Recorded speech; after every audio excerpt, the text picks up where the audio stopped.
Okay, so yesterday I made several videos for several of the formulas and identities you guys need to know, like the double angle, half angle, power reducing formulas.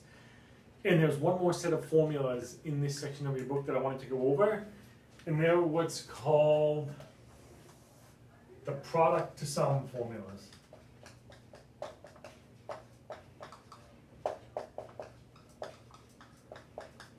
Your book also gives some product formulas, but we're only going to rely on these and not really worry about the other ones. But I'm going to derive one of the formulas. It's pretty simple. It takes 2 steps. And then I would actually like you guys to derive the other 3 just as practice. It's not going to be part of your homework really, but just for your own practice, see if you can generate the formulas that are in the back of your book, or if you're using the e-text or in this section. And the idea is, well, if I have a problem like this, we'll do it maybe right here. If I wanted to know sine of 75 degrees, cosine of 15 degrees, could I do that? Using the formulas we know, I actually can. I mean, I'd have to use either a double angle formula or maybe a sine sum formula here. Maybe I could do sine of 45 plus 30. Apply the formula over there, the sum angle formula, and figure it out.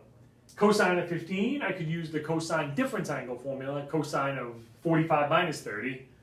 Plug it into the cosine difference angle formula, mess around with it a little bit. Then I'd end up with a big expression here, a big expression here, foil them together, and ultimately get a solution. If you want to do it that way, that's completely fine. It works. There's lots of ways to do it. The product to sum formulas just give us another shortcut way of doing it. And to do it, and actually to derive all of these identities, you just use the sum angle formulas for sine and cosine. To start with, that's the sum angle formula for sine and the difference angle formula for sine. And I'm just going to add them together. All of you have worked with systems of equations before, and we can just combine the 2 equations.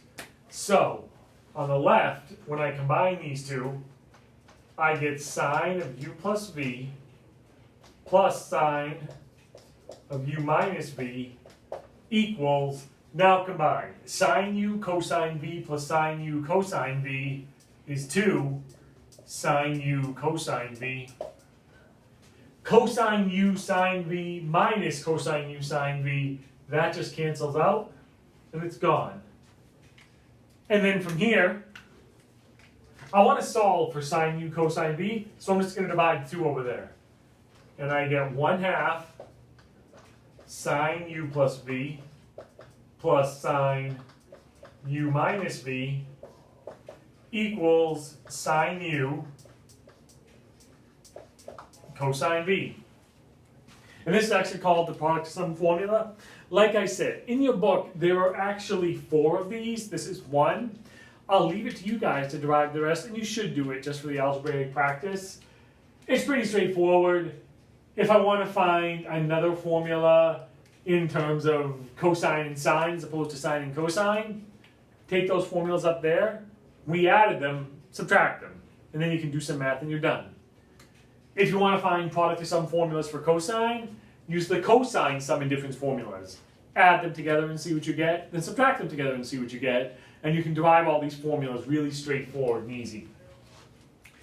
But the reason we actually care about it is, well, this one over here, sine of 75 times cosine of 15 degrees. Like I said, you could just use sum angle and double angle formulas and things like that to try to solve these out. The algebra tends to get a little bit cumbersome. If we use this product to sum formula, well, let's see. I'm actually going to write right to left just because it's written this way. Sine of 75 cosine of 15, which is what we have up there, sine of 75 cosine of 15, u and v, is just equal to 1/2 of sine of u plus v, 75 plus 15 is 90, plus sine of u minus v, 75 minus 15 is 60. And now those we know from the unit circle. That's just 1/2 sine of 90 is 1, plus sine of 60 is root 3 over 2. If you want to simplify it a little bit more, distribute the 1/2 in, and you get 1/2 plus root 3 over 4. I think your book actually keeps carrying the simplification out when it does things like this. So if you want, get a common denominator. Multiply by 2 here on top and bottom. And you end up getting 2 plus root 3 over 4. They're all the same, it doesn't matter. But the book considers that the most simplified. But again, the point is, if I wanted to use the sum angle or difference angle or double angle and half angle formulas to solve this out, it would take a while and it would be a lot of calculations. You can do it, it's just not very efficient and takes very long. Here, if we use this product to sum formula, it's one step, and it's one step using trig values that I already know from the unit circle. So again, much like the double angle and the half angle formulas, there are uses to this. The main use here is to kind of shortcut some of the algebra so we don't have to do as much. Again, I will leave you with this. We're not going to do the other set of formulas, the sum to product formulas. We can just skip those and mess around with this. Try to generate the other 3 that are in your book.